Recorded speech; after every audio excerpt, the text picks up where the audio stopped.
राधे राधे। सभी भक्तों को ब्रज गोपिका की जय श्री कृष्णा, जय श्री श्याम और अहोई अष्टमी की सभी को हार्दिक शुभकामनाएं। अहोई अष्टमी कार्तिक मास की कृष्ण पक्ष की अष्टमी को मनाई जाती है।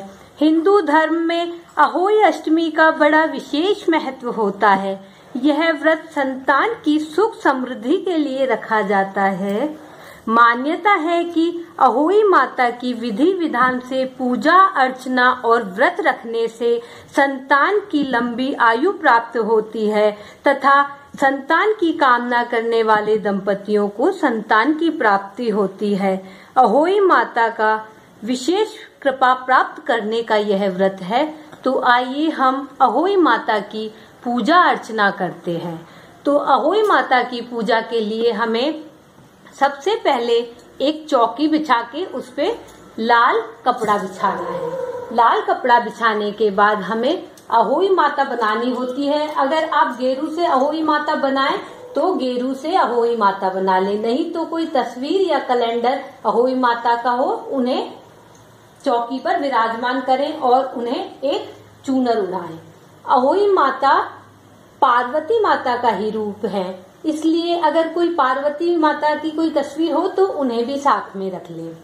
उसके बाद हमें 1.25 मुट्ठी अनाज रखना है। अगर गेहूं है आपके पास तो गेहूं रखें, नहीं तो चावल रख दें। 1.25 मुट्ठी अनाज रखने के बाद उसके ऊपर हमें दिया रखना है। अहोई माता नमो नमः, अहोई माता नमो नमः करके रखनी होती है। एक अहोई का कलश होता है और एक करवा चौथ का कलश होता है। दोनों को भर के रखना होता है। यह एक हम शाम को तारों को देख के अर्घ देंगे और एक को छोटी दिवाली पर जो रूप चौदस होती है उस दिन उठाया जाता है उस कलश को और सभी घर के सभी कोनों में छिड़कते हैं और नहाने के पानी में उसे मिलाते हैं। अहोई माता की कृपा से तथा लक्ष्मी माता की कृपा से सुख समृद्धि घर में बनी रहे। तो अब हम अहोई माता की पूजा करेंगे। सबसे पहले अहोई माता की हम हल्दी और चंदन का तिलक लगाएंगे। अहोई माता नमो नमः, अहोई माता नमो नमः। और इस तस्वीर में जो भी हैं उन सभी के आप तिलक लगाएं। सूरज, चंदा, लक्ष्मी, विष्णु, जो भी भगवान इसमें दिए हुए हैं उन सभी के आप तिलक लगाएं। और जो कलश हमने भरे हैं उन पे भी स्वास्तिक बनाएं। ओम स्वस्ति न इंद्रो वृधस्वः, स्वस्ति न पूषा विश्ववेदा, ओम स्वस्ति नो अरिष्टनेमि। माता के तिलक लगाने के बाद अपने बच्चों को भी पूजा में बैठाएं और उनके भी आप रोली और चंदन का तिलक लगाएं। और अहोई माता से प्रार्थना करें कि हे अहोई माता, हमारे बच्चों को सुख समृद्धि तथा लंबी आयु देना। इसके बाद अहोई माता के अक्षत लगाएं। अहोई माता नमो नमः, अहोई माता नमो नमः, नमो नमः, नमो नमः, अहोई माता नमो नमः।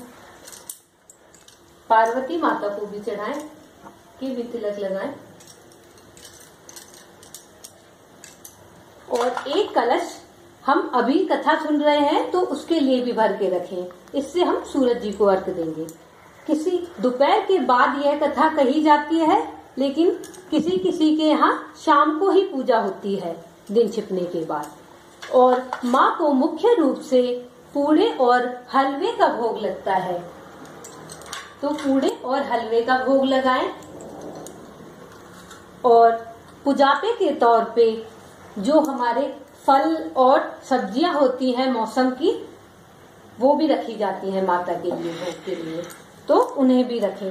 कुछ कहीं पर अनाज का कुंडा भी भर के रखा जाता है, कुछ अनाज भी आप रख सकते हैं, बाद में उसे आप अपने से बड़ों को दे दें।